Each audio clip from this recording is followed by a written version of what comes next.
এই বিশ্বকে শিশুর বাসযোগ্য করে যাব আমি, নবজাতকের কাছে আমার দৃঢ় অঙ্গীকার। সে কবে লেখা কবিতা, আজ একবিংশ শতাব্দী।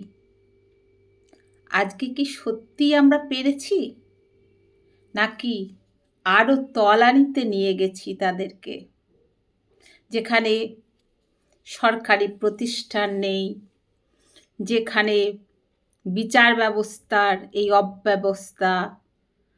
তাহলে আমরা কোন উন্নতির দিকে যাচ্ছি, কোন বিকাশের দিকে যাচ্ছি একবারও ভেবেছেন? ভাবুন না, ভাবুন। প্রত্যেকটা মানুষের উচিত একবার হলো ভাবা। নিজের কথা তো ভাবেনি, কত আর ভাববেন? ভেবে কি কিছু উদ্ধার করতে পারেন? পারেন না।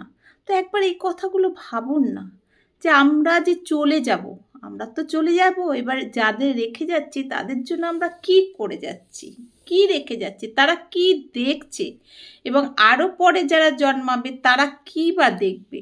যদি একবিংশ শতাব্দী তো আমাদের এটা দেখি, তাহলে এর পরের শতাব্দী এলে কি সত্যি তারা ভালো কিছু দেখতে পারবে, যদি এইভাবে আমরা সবাই ঘুমাই?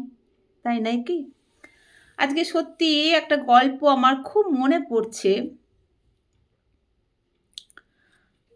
একটা চোর ছিল, তো সেই চোরটা হঠাৎ একজন লোকের একটা সাইকেল চুরি করেছে। চুরি করার পর খুব ব্যবহার করছে, দিনরাত চালাচ্ছে, খুব ভালোভাবে চলছে। তো হঠাৎ চোরের যে মালিক, মানে চোরের না, সাইকেলের যে মালিক, সে একদিন দেখছে যে আমার সাইকেল তো ওর হাতে।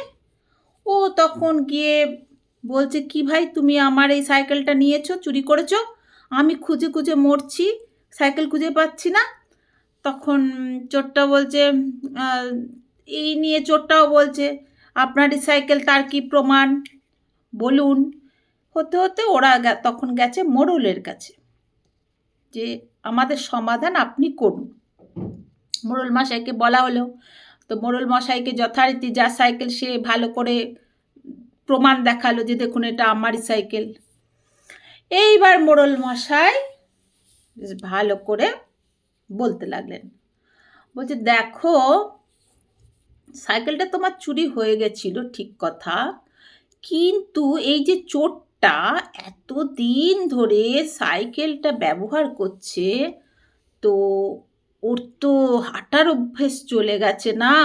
এখন যদি ওর কাছ থেকে আমরা সাইকেলটা নিয়ে নিই, তাহলে ওর কত কষ্ট হবে, তাই না?